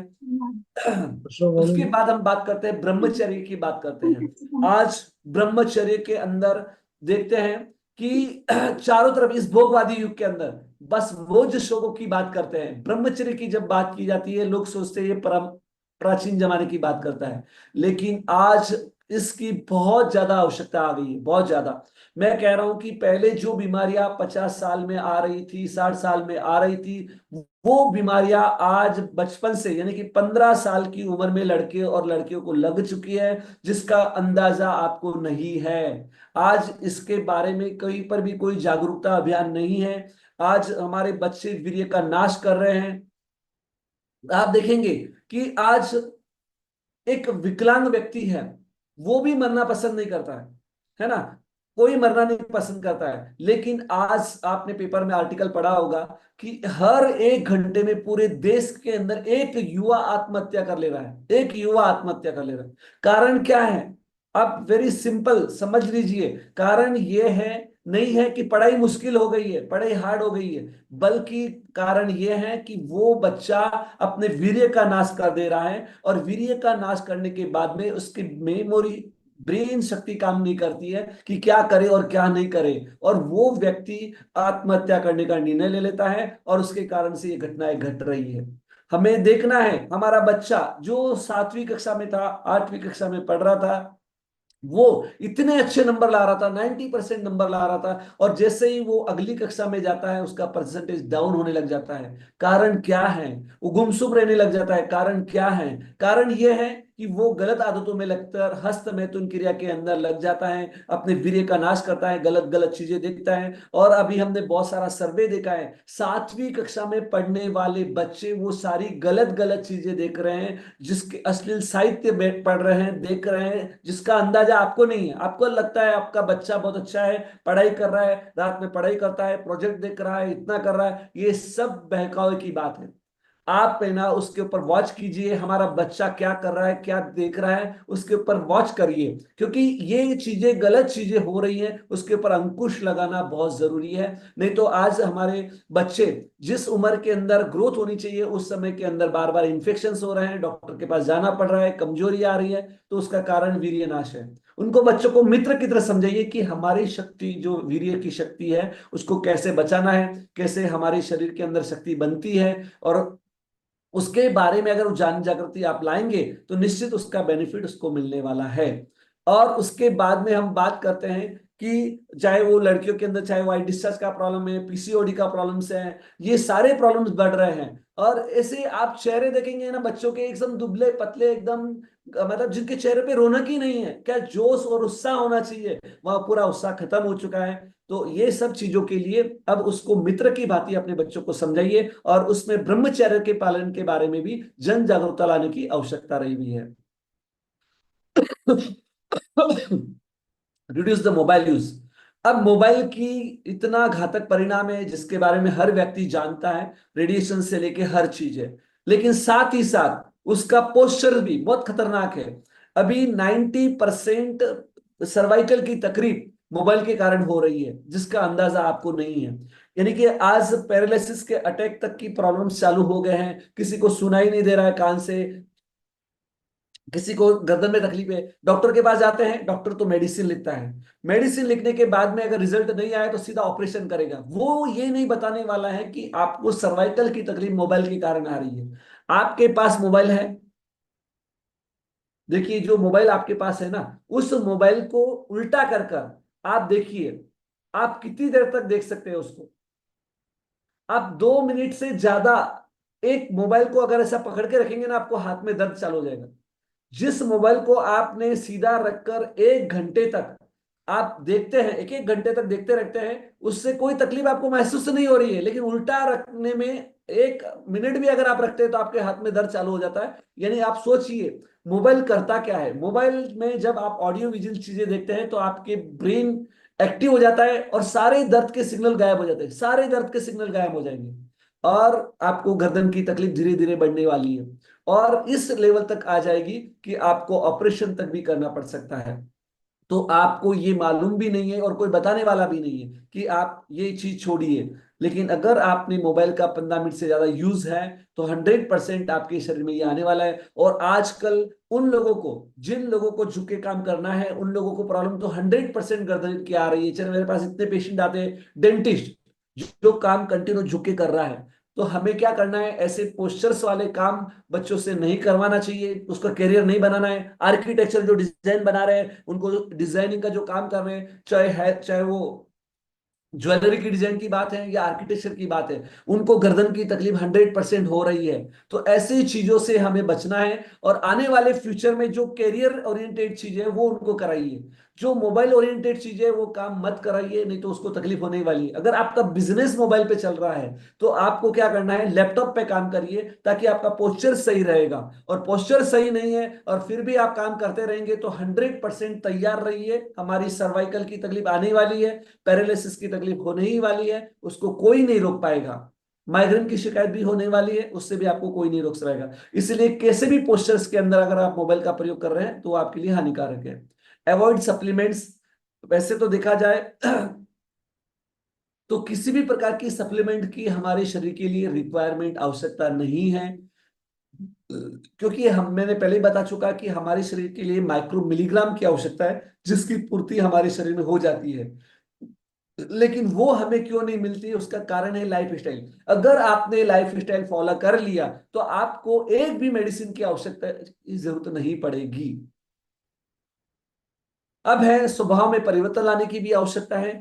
आज हम देखते हैं कि हम छोटी छोटी चीजों के ऊपर भी गुस्सा करते हैं, चिड़चिड़ करते हैं और टेंशन के अंदर, तनाव में जीवन जीते हैं। देख, अब घर में झगड़ा किस बात पे होता है, पानी की गिलास यहाँ रखी किसने, कपड़े इसमें बिखर के किसने रखा, इस बात के लिए हम झगड़ा करने के लिए तैयार हो जाते हैं और दिन भर डिस्टर्ब रहते हैं। तो छोटी छोटी चीजों को इग्नोर करना चाहिए। और दूसरी बात, आप देखते हैं कि आज के बच्चों में सहनशीलता की कितनी कमी आ गई है। हमारी तो जिंदगी चली गई, लेकिन अब बच्चों के भविष्य के बारे में सोचिए। एक आपके घर में बच्चा जो देख रहा है, टीवी देख रहा है, उसके पसंद का चैनल अगर आपने बंद कर देते हैं तो वो रिमोट उठा के फेंक देता है। यानी आप सोचिए कि कितनी उसकी सहनशीलता में कमी आ गई है।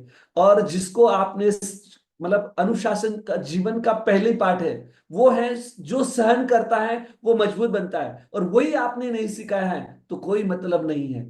आप देखेंगे कि आज हर जगह उसको ग्रीन सिग्नल नहीं मिलने वाले हैं, कहीं ना कहीं तो रेड सिग्नल मिलेगा ही। हर जगह हाँ नहीं मिलने वाली है। आप अपने बच्चों के अंदर नहीं सुनने की आदत डालिए। अगर वो कोई चीज मांग रहा है, जिद कर रहा है, मत दीजिए, कोई फर्क नहीं पड़ेगा, रोएगा धोएगा कोई फर्क नहीं पड़ने वाला है। लेकिन अगर आपने उसकी जीत पूरी करते रहेंगे तो कभी अगर उसकी जीत पूरी नहीं हुई, वो डिप्रेशन में जाने वाला है। तो इसलिए हमें सहनशील बनाना है बच्चों को। अगर आप उसको सर्दी सहन करना सिखाइए, गर्मी सहन करना सिखाइए, तब जाकर के वो मजबूत बनेगा। नहीं तो हमारे शरीर के लिए वो सारी चीजें मतलब हानिकारक है, और हमारे शरीर के लिए और मन के लिए और स्वभाव के लिए भी। क्योंकि देखिए मतलब जो हमारा जो स्वभाव है, यानी कि 50% स्वभाव से बीमारी आ रही है। वातावरण से 20% आ रही है, जेनेटिक्स से 20% आ रही है, और अलग अपने लापरवाही की शरीर के ऊपर तो 10% बीमारी आएगी। लेकिन हमारा जो बिहेवियर है वो बहुत ज्यादा महत्वपूर्ण भूमिका निभाता है। इसलिए हमें तनाव से मुक्त जीवन जीने के लिए इन सब बातों को ध्यान में रखने की आवश्यकता है। 20वीं अब हम बात करते हैं अंतिम चरण की, और हम बढ़ रहे हैं और हम देखते हैं 5 इंद्रियों के बारे में। 5 इंद्रियों के माध्यम से हम देखिए, एक बार अगर आपने कुछ गलत खाना खाया है, कुछ भी खराब नहीं होने वाला है, कुछ भी तकलीफ नहीं होने वाली है। क्यों नहीं होने वाली है? क्योंकि हमारा डाइजेस्टिव सिस्टम बहुत पावरफुल है। एक तो उल्टी हो जाएगी या हमारे दस्ते हो जाएगी। लेकिन 5 इंद्रियों के माध्यम से अगर आपने गलत देखा है, गलत सुना है, गलत सूंघा है, तो ऐसी भयंकर बीमारी आपके शरीर में आने वाली है जिसका इलाज आज के विज्ञान के पास भी नहीं है। हाँ, मैं सही कह रहा हूं कि ऐसी भयंकर बीमारियां आप देखेंगे कि अमेरिका, यूएसए का एक सर्वे, यानी कि वो बता रहा है, यूएसए डाटा का जो गवर्नमेंट का सर्वे है 2009 से लेकर 2013 का, वो बता रहा है कि 50% कैंसर किस कारण से हो रहे हैं। वो कैंसर हो रहे हैं ब्रेस्ट का कैंसर, प्रोस्टेट ग्लैंड्स का कैंसर, यूटेरस का, वेजाइनल का, पेनिस का, लिप्स का, किडनी का। यानी कि काम भोगों के अंदर अगर आप रत रहेंगे तो आपको ये 50% बीमारियां, मतलब 50% जो कैंसर है जिसका होने का कारण है, तो ये कैंसर हो सकता है। क्योंकि आज लोग ब्रह्मचर्य का पालन नहीं करते हैं और काम भोग के अंदर बढ़ाने के लिए अश्लील साहित्य देखते रहते हैं। अगर आपने कुछ किया भी नहीं, लेकिन विचारों के माध्यम से भी हार्मोन्स इम्बैलेंस हो जाते हैं। इसलिए गलत चीजों को देखना भी नहीं है, इस बात को ध्यान में रखना है, नहीं तो ये भयंकर आपको होने वाले कैंसर। उसके बाद दूसरा जो कैंसर है, 20% कैंसर है। देखिए, मुंह का कैंसर, स्टमक का कैंसर, इंटेस्टाइन का कैंसर, एनस का कैंसर, ये क्यों हो रहा है? देखिए, कैंसर क्या है वो समझिए पहले। कैंसर कोई भयंकर बीमारी नहीं है। कैंसर क्या होता है समझिए, कि हमारे शरीर में एक सेल है, एक सेल से 2 सेल, 2 सेल से 4 सेल होता रहता है, ये हमारी जीवंतता का प्रमाण है। लेकिन हमारे शरीर के अंदर क्या होता है कि अनकंट्रोल होकर अगर सेल बढ़ने लग जाए, वो ही कैंसर कहलाता है। अब वो क्यों होता है? जिस इंद्रियों का, जिस अंग का आप ज्यादा यूज करेंगे, तो वहां पर सेल ज्यादा डेवलप हो जाएंगे और वहां पर कैंसर हो जाएगा। जैसे अगर आप खाने का अगर ज्यादा शौकीन है, आप कंटिन्यू ज्यादा खा रहे हैं, कोई चीज ऐसी खाते रहेंगे, तो उस टेस्ट की यूज ज्यादा हो रहा है, मुंह का ज्यादा यूज हो रहा है, तो वहां के सेल क्या है, ज्यादा डेवलप होना चालू हो जाएंगे और वो कैंसर हो जाएगा। तो इसलिए हमें कैंसर जैसी अगर भयंकर बीमारी से बचना चाहते हैं, तो आप 5 इंद्रियों के आनंद लेना छोड़ दीजिए। तो जितना आप ये छोड़ देंगे, आपको कैंसर की प्रॉब्लम नहीं होने वाली है जिंदगी में कभी। फिर है लंग्स का कैंसर। लंग्स का कैंसर क्यों हो रहा है? अगर कोई व्यक्ति अभी मैक्सिमम स्मोकिंग के कारण 15% जो कैंसर दिया लंग्स का, तो उसका कारण स्मोकिंग करने वाले जो लोग हैं, और प्लस सूंघने की चीजों के अंदर भी ज्यादा इन्वॉल्वमेंट है, तो भी लंग्स का कैंसर हो सकता है। इस प्रकार 5%, मतलब आधा परसेंट जो कैंसर है आंखों का, और आधा परसेंट कान का रहा हुआ। लेकिन कान और आंखों का कैंसर तो कम होते हैं, लेकिन उसके कारण ज्यादा कैंसर हो रहे हैं, क्योंकि आप ज्यादा सुनेंगे, देखेंगे, जो भी गलत चीजें देखेंगे, उसके कारण हमारे शरीर के ऊपर इफेक्ट आता है, और वो सब कैंसर के कारण बन रहा है। तो कैंसर जैसी भयंकर बीमारी से भी आप बचा जा सकता है, अगर आपकी जीवन शैली में परिवर्तन ला ले तो। अब लास्ट हम बात करते हैं। देखिए, अभी तक जो मैंने बात की थी, वो 20 बातें जो है, वो हर व्यक्ति को व्यक्तिगत रूप से हानिकारक थी। अब जो बात मैं आपके सामने बताने जा रहा हूं, व्यक्तिगत रूप से तो हानिकारक है ही है, लेकिन साथ ही साथ आपके परिवार के लिए, आपके समाज के लिए, हमारी संस्कृति के लिए भी हानिकारक है। इसके लिए इसको भी हमने इस टिप्स के अंतर्गत जोड़ा है कि ये जो एपिसोड है, सीरियल है, क्यों हानिकारक है। देखिए, सीरियल में होता क्या है, एक बार अगर आप फिल्म देख लिए कोई प्रॉब्लम नहीं, देखा और खत्म हो गया। लेकिन जब आप सीरियल देखते हैं, तो क्या होता है कि रिकॉल किया जाता है, पहले क्या देखा था, अब क्या होने वाला है, और आप उस पात्र के साथ जुड़ते रहते हैं। दूसरा पार्ट क्या होता है, पात्र के साथ जुड़ते हैं। अरे ये तो अच्छा था, इसके साथ ऐसा कैसे हो गया, ये तो खराब था, इसके साथ ऐसा नहीं होना चाहिए, ऐसा खराब हो गया, ये अच्छा हो रहा है, ये ऐसा नहीं होना चाहिए, ये तो डायरेक्टर घुमा रहा है, लेकिन आप मन उसके साथ जुड़ते रहते हैं।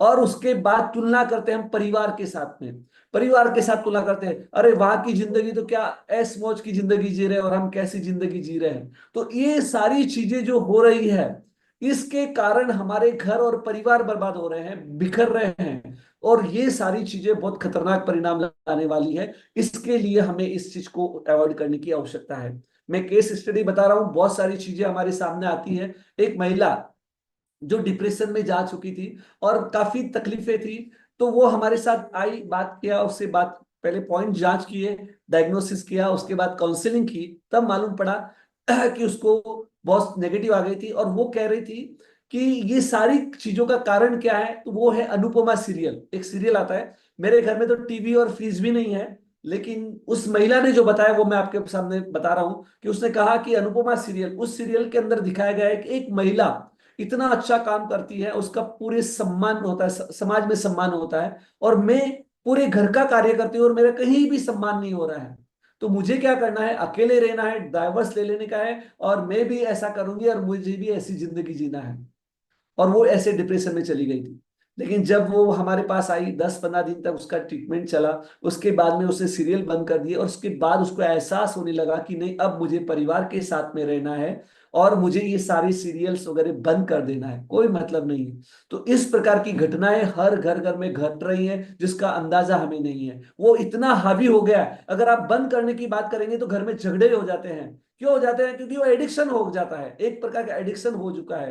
तो इसलिए, और अब उसमें अब एक और चीज आप देखेंगे, उसमें दिखाया क्या जा रहा है, उसके अंदर जो अश्लीलता दिखाई जा रही है, किस ढंग से दिखाई जा रही है, जिस रिलेशनशिप के बारे में हम बात करना भी गलत मानते हैं, सोच भी नहीं सकते, वो चीजें सारी वहां पर प्रैक्टिकल दिखाई जा रही है। वो रिलेशनशिप दिखाए जा रहे हैं, किसके साथ क्या सो रहा है, कौन क्या कर रहा है, ये सब दिखाया जा रहा है। और देख कौन रहा है?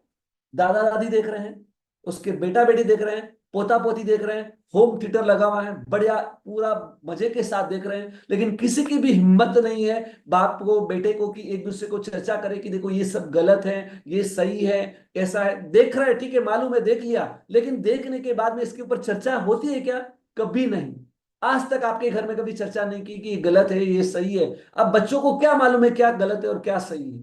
वो तो ये सोचेंगे यही जिंदगी का है, यही इसका एंजॉय का, लाइफ का एक मजा लेने का जिंदगी का तरीका है, और वो वही करने वाले हैं। तो और आगे आने वाली संस्कृति, आगे आने वाला फ्यूचर हमारा बिगड़ने वाला है। अगर आप चाहते हैं, उससे बचना चाहते हैं, अगर आप विजन लेके सोचेंगे, तो आप सोच सकते हैं कि नहीं, आने वाला जमाना तो आप देख सकते हैं, देखते देखते, आपके देखते देखते हमारा जमाना कितना बदल गया है। तो आने वाला समय तो बहुत तेजी से बदलने वाला है। तो आज अगर हम जागरूक नहीं बनते हैं, तो हमारा समाज, हमारा फ्यूचर पिछड़ने वाला है। निश्चित अगर हम जागरूक बनते हैं तो उसका बेनिफिट हमें मिल सकता है। और अब हमारे मन में विचार आता है, how to possible follow this rule, हम कैसे इसको पॉसिबल कर सकते हैं। आज विज्ञान ने तो बहुत तरक्की की है, आज विज्ञान के जमाने में जी रहे हैं, और आप जो बता रहे हैं पूरी प्रकृति की प्राचीन बातों की बातें कर रहे हैं, ये कैसे संभव होगा, कैसे फॉलो कर पाएंगे, ये तो हम जानते भी है। लेकिन आपको मैं बताना चाहूंगा कि प्रकृति ने विज्ञान ने बहुत तरक्की की, ये बात सही है। आज आपके घर के बाहर 1 करोड़ की BMW की कार गाड़ी खड़ी है, डीजल से चलने वाली है। अब क्या उसको पेट्रोल में डालकर आप चला सकते हैं क्या? एक कदम भी नहीं चला सकते हैं। लेकिन ये तब संभव होगा जब उसका इंजन बदला जाएगा। अगर आप इंजन बदल देते हैं, तो आपकी पेट्रोल से चलने वाली गाड़ी को आप गैस से चला सकेंगे, गैस से चलाने वाली गाड़ी को इलेक्ट्रिक से चला सकेंगे। कब चला सकेंगे? जब इंजन में परिवर्तन आया। तो वैसे ही अगर हमारे शरीर में कोई इंजन में परिवर्तन करे, तो हम लाइफ स्टाइल की बात करेंगे। लेकिन इन हजारों सालों में विज्ञान ने कोई आपके शरीर में परिवर्तन नहीं किया है। जो हजारों साल पहले जो लोगों के पास शरीर था, वो शरीर आज हमें मिला है। तो हजारों साल पहले जो हमारे बड़े बुजुर्गों ने, विद्वानों ने जो प्रकृति के नियम बताए हैं, हमारे शरीर के लिए जो रूल्स बताए हैं, उन्हीं नियमों का अगर हमें पालन करना पड़ेगा। हम चाह करके भी वैसा लाभ नहीं प्राप्त कर सकते हैं। हम चाहेंगे कि नहीं, हमारी गाड़ी तो क्या है, पेट्रोल की है, और हम इलेक्ट्रिक से लगा के दौड़ाएंगे, ऐसा संभव नहीं हो पाएगा। तो इसलिए हमें उन नियमों का पालन करने की आवश्यकता है। आज हम देखते हैं आपके घरों में इलेक्ट्रॉनिक्स उपकरण है, टीवी है, फ्रिज है, उसकी बहुत केयर है आपको। मोबाइल अगर खराब नहीं होना ना, उसके लिए हम आगे से आगे स्क्रीन गार्ड लगाते हैं, पीछे कवर लगाते हैं, उसकी पूरी केयर करते हैं। यानी कि 1 लाख से लेकर 5 लाख तक की चीजों की बहुत केयर करते हैं। लेकिन मैं पूछता हूं आपको, एक आंख कितने लाख की है? किडनी कितने लाख की है? आपके लीवर कितने लाख का है अंदाजा आपको? नहीं है।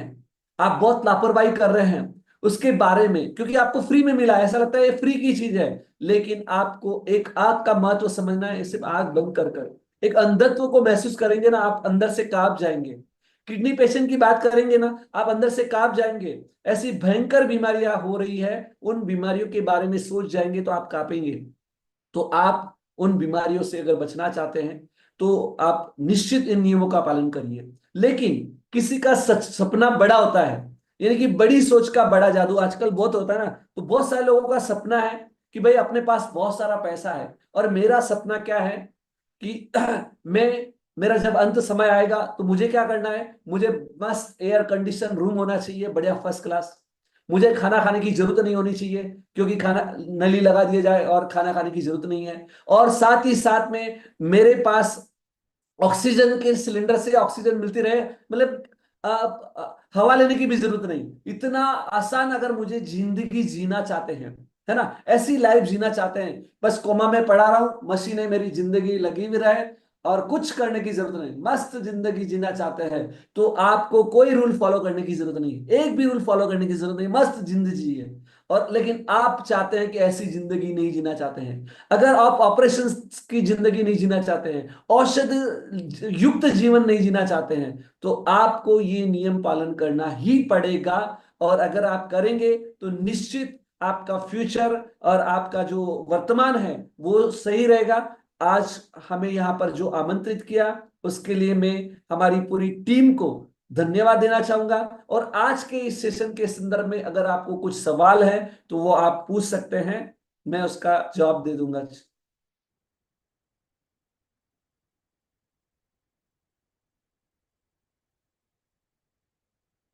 फरमाई। अशोक जी जैन कुछ पूछना चाहते हैं? हाँ पूछिए, अपने आप को अनम्यूट करिए और पूछिए। ये अशोक जी। अशोक जी, मैं आपको अनम्यूट ऑप्शन दे रहा हूँ। अशोक जी। जय जिनेन्द्र। अनिल सर ने बहुत ही अच्छी जानकारी दी कि अपन कैसे स्वस्थ रह सकते हैं, बीमार नहीं होवे। लेकिन थोड़ी सी एक बात जाननी थी कि जैसे अपन ने कोई बीमारी आ गई तो वो अपने को कैसे पता चलेगा? मेडिकल सपोर्ट ही लेना पड़ेगा या ऐसे ही पता चल सकता है? देखिए, मैंने सबसे पहले बताया था कि एक जिन रिफ्लेक्सोलॉजी चिकित्सा पद्धति, अपन ने ऐसा रिसर्च किया है। आपके शरीर में कोई भी तकलीफ है, हम सिंगल सवाल आपको नहीं पूछते हैं कि आपको क्या प्रॉब्लम्स है, हम आपको बताएंगे कि आपको कैसे। सॉरी सॉरी, अभी आवाज आ रही है सर? बिल्कुल आ रही है। यस। हाँ हाँ। तो देखिए, डायग्नोसिस करने के लिए हमारे पास जिन रिफ्लेक्सोलॉजी है। उस चिकित्सा पद्धति से आप डायग्नोसिस भी कर सकते हैं, पूरा परफेक्ट डायग्नोसिस हो सकता है, मेडिकल सिस्टम की आवश्यकता नहीं। और दूसरी बात है, अगर आपके शरीर में कोई बीमारी आ भी गई है बाई चांस, लेकिन अगर आप ये नियम पालन करना चालू करना शुरू स्टार्ट कर भी देंगे, आपको मालूम नहीं कोई भी बीमारी आपको, समझो XYZ कोई भी तकलीफ अभी आज है भी, और तो भी आपका प्रॉब्लम सॉल्व होना चालू हो जाएगा, है ना। यस।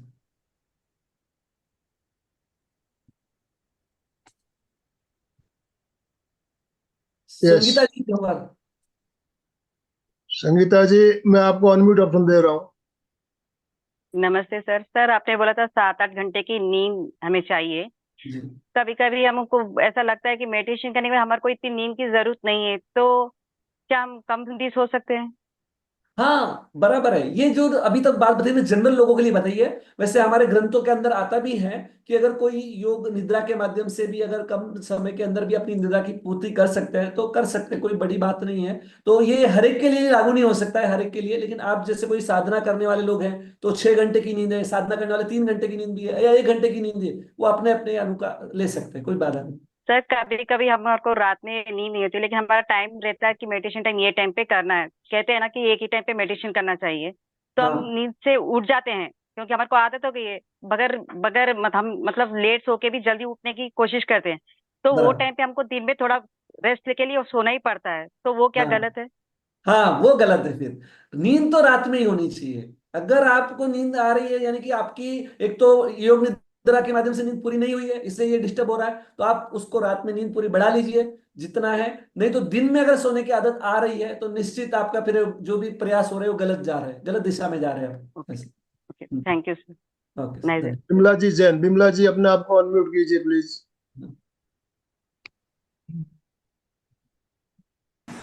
हाँ, जय जिनेंद्र सर। हाँ जय जिनेंद्र। आपने बहुत अच्छी अच्छी बातें बताई, इसके लिए हाँ खूब खूब धन्यवाद। पर यह है कि आज के बच्चे, जैसे 6 महीने का बच्चा भी है, उसको हाँ उसकी माँ खाना खिलाएगी पिलाएगी तो मोबाइल साथ में रखेगा, उसके बराबर, तो घातक परिणाम ही आने वाले। घातक आने वाले हैं। छह नहीं तो महीने का वही, बच्चा मतलब बस नहीं बराबर है ना, ये चीज है, तो ये बदलाव लाना पड़ेगा ना। आप क्या दिखा रहे हैं? अगर आप देखिए, भोजन करते समय टीवी और मोबाइल में ध्यान रहेगा तो पाचक रस तैयार होने ही वाले नहीं है। और वो क्या खा रहा है क्या नहीं मालूम, तो उसको एनर्जी मिलने वाली नहीं है। फिर आप सीधा डॉक्टर के पास जाएगा, दवाइयां खाएगा, और दवाइयों के उसके भरोसे जिंदगी जी रहा है वो। तो आपको अनुशासन लाना पड़ेगा, बदलाव लाना पड़ेगा। बहुत बहुत धन्यवाद। हाँ, और एक एक मिनट में एक और बात बताना चाहूंगा मैं, कि ये जो जिन रिफ्लेक्सोलॉजी की मैंने बात की थी ना, तो उसके लिए हमने एक किताब निकाली है। एक्चुअल में अभी 1 महीने पहले उसको लॉन्चिंग किया हमने।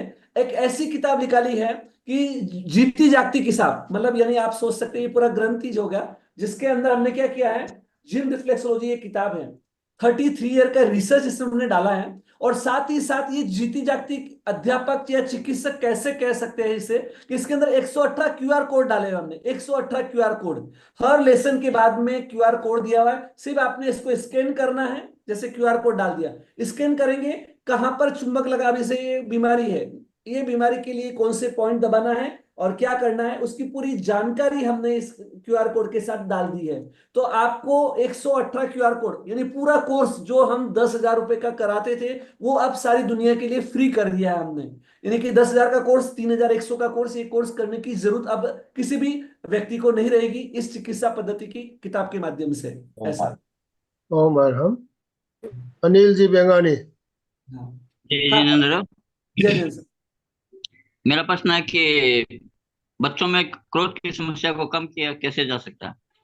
हाँ, देखिए, क्रोध को कम करना है तो सहनशील बनाना पड़ेगा।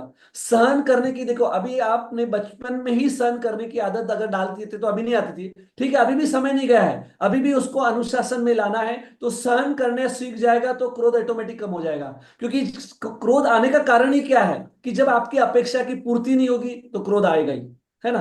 तो आप चाहेंगे कि उसको डांट डपट के चुप कर दे, तो ऐसा नहीं है। उसको पहले कोई भी चीज को नहीं सुनने की आदत डालिए, उसको समझाइए कि क्रोध करने से क्या हानिकारक परिणाम होने वाले। कितने साल का बच्चा है वो? 10-12 साल का।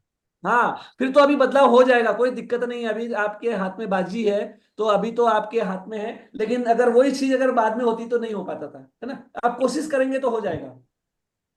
ओम हम समय हमारा संपन्न होने जा रहा है। काफी भाई बहनों की जिज्ञासा अभी भी हैंड राइज है, तो आप लिख के भेज सकते हो। आपके प्रश्न है कोई भी तो लिख के भेजिए, हम आपको पर्सनली उसका जवाब भी देने की प्रयास करेंगे। हम आपकी कोई भी समस्या है हम अनिल जी तक पहुंचाएंगे, उनसे आपका जवाब लेकर आपको तक भेजेंगे। तो अभी मैं अनामिका जी को एक आखिरी इनका ले लेता हूँ, उसके बाद हम समापन की ओर चलेंगे। समय हमारा संपन्न हो चुका है ऑलरेडी। अनामिका जी, यस।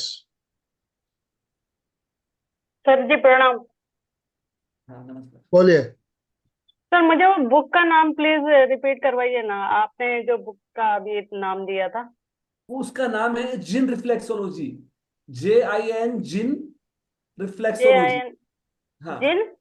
रिफ्लेक्सोलॉजी, देखिए ये यहाँ पर एक सेकंड मैं बता दूँ। जिन okay reflex. Sir, okay sir, ठीक है। हाँ thank you sir, thank you, हाँ। Thank you. सर ओम आपके लिए बहुत बहुत धन्यवाद, बहुत सारी जानकारियां मिली। मैंने अचानक ही ये लिंक ये ज्वाइन किया तो देखा आप बड़ा ही अच्छा ज्ञान दे रहे थे, तो उसके लिए तहे दिल से धन्यवाद सर जी। थैंक यू, धन्यवाद। लेकिन अगर आपको ये देखना है तो वापस आपको मिल जाएगा, मतलब समझो देख नहीं पाए होंगे तो ये वीडियो हाँ, तो सर मैं देखिए, शुरू से नहीं देख बिल्कुल। पाई। अनिल सर, मैं यही बात मैं कहना चाहता था। देखिए, हम किसी को भी अगर कहेंगे, आज हमारे घरों में 3 पीढ़ियां जनरली हम साथ साथ रहते हैं, 3 पीढ़ियां, तो सबसे जवाबदारी बनती है हमारी, जो बुजुर्ग है, हम अपने बच्चों को समझाएं। लेकिन आजकल के बच्चे कहने से नहीं समझेंगे, वीडियो अगर वो देखते हैं तो उनको समझ में आएगी इस बात। ये वीडियो उनका एक साइंटिफिक रीजन देते हुए है, आपने जो बताया है भाई ये चीज हमें क्यों नहीं करनी चाहिए, उसका पीछे साइंटिफिक क्या है, तो उस बात को अगर आजकल की युवा पीढ़ी इस विज्ञान को ज्यादा मानती है, तो साइंटिफिक रीजन अगर उन्हें पता चलेगा तो बिल्कुल समझेंगे कि जो हम जो काम कर रहे हैं बिल्कुल हानिकारक है, हमें इसके प्रति जागरूक रहना है। तो ये वीडियो ज्यादा से ज्यादा लोगों तक पहुंचे। जो हमारी रिकॉर्डिंग हुई है आपके सेशन की, इस वीडियो को ज्यादा से ज्यादा लोगों तक कैसे पहुंचाया जा सकते है, और आजकल की युवा पीढ़ी तक पहुंचानी बहुत जरूरी है। कारण हम देख रहे हैं आजकल युवा वर्ग जो है, खुद आप जो बातें बता रहे थे वो उस बातों को, उस आदतों को फॉलो लगे हुए हैं, तो वो अपने बच्चे को कैसे सुधारेंगे? जब तक हमारा जो युवा पीढ़ी है वो अगर नहीं सुधरेगी तो छोटे बच्चों को वो कैसे सुधारेगी? तो इसीलिए युवा वर्ग को सुधरना बहुत जरूरी है, और युवा वर्ग को हम कह के नहीं सुधार सकेंगे, वीडियो देखेंगे तो बिल्कुल समझ में आएगा उनको एक एक बात। तो इस वीडियो को ज्यादा से ज्यादा लोगों के साथ शेयर करेंगे। तो ये हमारा जो अभियान आपने चला रखा है, इस अभियान में हम सब आपके साथी बनना चाहते हैं, और ज्यादा से ज्यादा लोगों तक इस वीडियो को शेयर करना है, ये हमारा लक्ष्य होना चाहिए। डांगे सर, यस, अनम्यूट कीजिए अपने आप को सर। हाँ सर, नमस्ते। बहुत बहुत धन्यवाद अनिल सर ने। आज अनिल जैन सर हमारे औरंगाबाद से इस त्रिवेणी संगम में आज बहुत ही सराहनीय उन्होंने स्पीच दिया है। बहुत जीवन शैली के बारे में बहुत बहुत अच्छी अच्छी बातें हमें बताई है। निश्चित रूप से कुछ बातें हटके थी, यूनिक थी। अभी तक हमने वो 4-4-12 का फॉर्मूला भी बहुत पहली बार मैंने सुना है, और बहुत ज्ञान आपने दिया है। बहुत बहुत हर हर एंगल से आपने कवर किया है। तो आपका त्रिवेणी संगम के तरफ से मैं बहुत बहुत धन्यवाद व्यक्त करता हूँ, और सभी को रिक्वेस्ट करता हूँ कि ताली बजा के सर का हम आभार व्यक्त करेंगे। धन्यवाद धन्यवाद धन्यवाद, बहुत धन्यवाद, और और कॉन्ग्रेचुलेशन। बहुत सारा ज्ञान आपने हासिल किया और दुनिया को बांटना चाहते हैं, ये सबसे बड़ी बात है। बहुत बहुत और धन्यवाद बहुत बहुत सर। धन्यवाद है आप सबका। और सबसे एक बात और बताना चाहूंगा मैं, कि अगर ऐसे सेमिनार, अभी मैंने बोला है ना कि 104वां सेमिनार अपन तो ऑनलाइन लिया, बाकी 103 सेमिनार पूरे देश में हम ले चुके हैं अलग अलग जगह जा करके। तो ऐसा ही वाह, सेमिनार अगर आप डायरेक्ट समाज के लोगों के बीच में अगर हम चाहते हैं कि ऑफलाइन के रूप में लेना चाहे, तो भी आप जरूर हमसे संपर्क कर सकते हैं, और हम वहां पर भी जा करके लोगों के अंदर अवेयरनेस क्रिएट कर सकते हैं। बिल्कुल। Yes, thank you. हमारे कोऑर्डिनेटर अलका जी सांखला की हमारे साथ जुड़ी हुई है। अलका जी, आप अच्छा, अनम्यूट करें 1 मिनट के लिए अपने आप को प्लीज। यस अलका जी,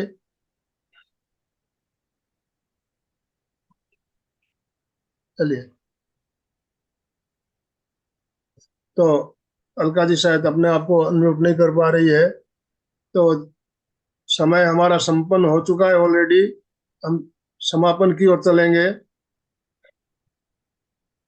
दोनों हाथ जोड़ते हुए, रीढ़ की हड्डी गर्दन सीधी रखते हुए, आंखों को बिना दबाव दिए कोमलता से बंद रखते हुए, मेरे साथ साथ सभी मानसिक उच्चारण करें। मैं चैतन्यमय हूँ, मैं आनंदमय हूँ, मैं शक्तिमय हूँ। मेरे भीतर अनंत चैतन्य का, अनंत आनंद का, अनंत शक्ति का सागर लहरा रहा है। इसका साक्षात्कार करना ही मेरे जीवन का परम लक्ष्य है। हमारा आज का दिन मंगलमय हो, आनंदमय हो, शांतिमय हो। इन शुभ भावनाओं के साथ ओम शांति शांति शांति। कृतज्ञोस्मि, हम सब गुरुदेव के आभारी हैं। कृतज्ञोस्मि, हम सब गुरुदेव के आभारी हैं। बहुत बहुत धन्यवाद अनिल जी आपका, तीनों संस्थाओं की तरफ से जो भी भाई बहन हमारे साथ जुड़े सभी का बहुत बहुत धन्यवाद, बहुत बहुत आभार। अशोक जी स्लोगन के साथ समापन। जय जिनेन्द्र। हम सभी लोग स्वस्थ रहना चाहते हैं और स्वस्थ रहने के लिए क्या करना चाहिए वो आज अनिल सर ने इस वीडियो में बहुत ही अच्छे से बताया। इन्हीं शुभ भावनाओं के साथ में सभी साधक साधिका एक साथ में उच्चारण करेंगे। फिटनेस का डोज 1 घंटा रोज, फिटनेस का डोज 1 घंटा रोज, फिटनेस का डोज 1 घंटा रोज।